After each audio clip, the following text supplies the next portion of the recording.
اللہ کے نبی صلی اللہ علیہ وسلم فرمایا کرتے تھے کہ رشتوں کی بنیاد حسن بھی ہوتا ہے، مال بھی ہوتا ہے، حسب نسب بھی ہوتا ہے اور دین ہے، اور تم دین کو اہمیت دو گے تو کامیاب ہو جاؤ گے۔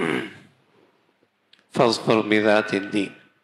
الحمدللہ یہ جو ایک رشتہ طے ہوا ہے، ایک برادری کی زبان اور دوسری برادری کی زبان، اور یہ دین کی بنیاد پر ہوا ہے، اور ایک بہت شاندار روایت ہے۔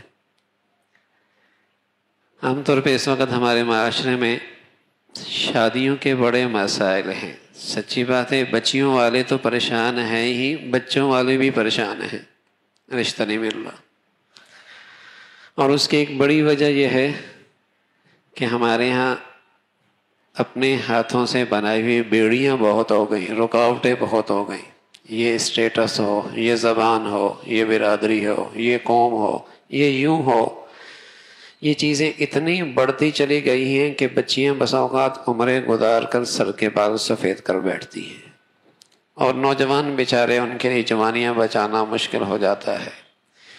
جو اللہ کے نبی صلی اللہ علیہ وسلم نے ایک بات بتائی تھی کہ مسلمان اگر دیندار ہو جاتا اور دین کی بنیاد پر رشتے ہونے لگتے تو زندگی کتنی آسان ہو جاتی۔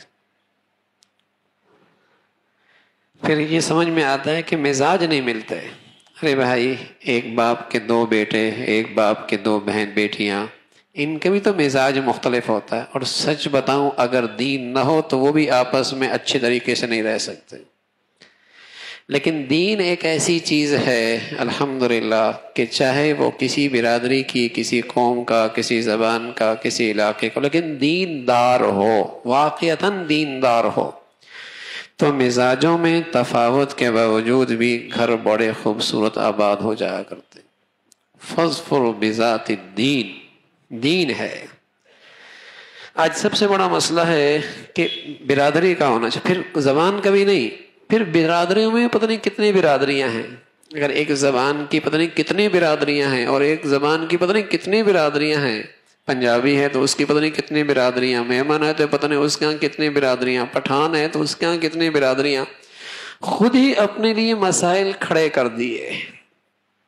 یعنی بہت سارے ہمارے یہاں شادیوں کی ترجیحات خود بنائی کرتے ہیں، اور اگر یہ بنیاد ہوتی دیندار ہو، دیندار ہو، تو رشتوں کی نہ ہونے کی وجہ دولت کا نہ ہونا نہیں ہے کہ دولت نہیں ہے، پیسہ نہیں ہے، ایسا نہیں ہے، بلکہ ہم نے یہ دیکھا جہاں دینداری ہے، اور دینداری ہے، دولت نہیں بھی ہے تب بھی وہاں تین تین ہیں اور چار چار بھی ہیں، بڑی خوشی سے رہ رہے ہیں، اور بڑا گھر آباد ہے۔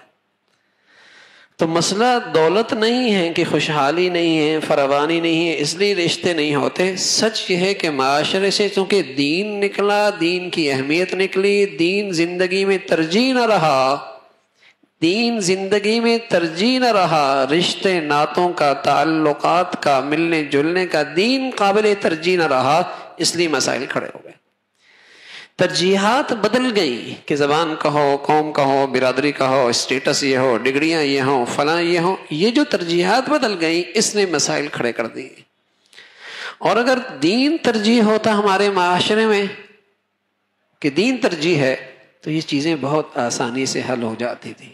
اور دین ایک ایسی چیز ہے کہ نیک میاں بیوی نیک اور ایک، میاں بیوی نیک اور ایک، یہ دنیا کی جنت ہے۔ میاں بیوی نیک اور ایک، یہ دنیا کی جنت ہے۔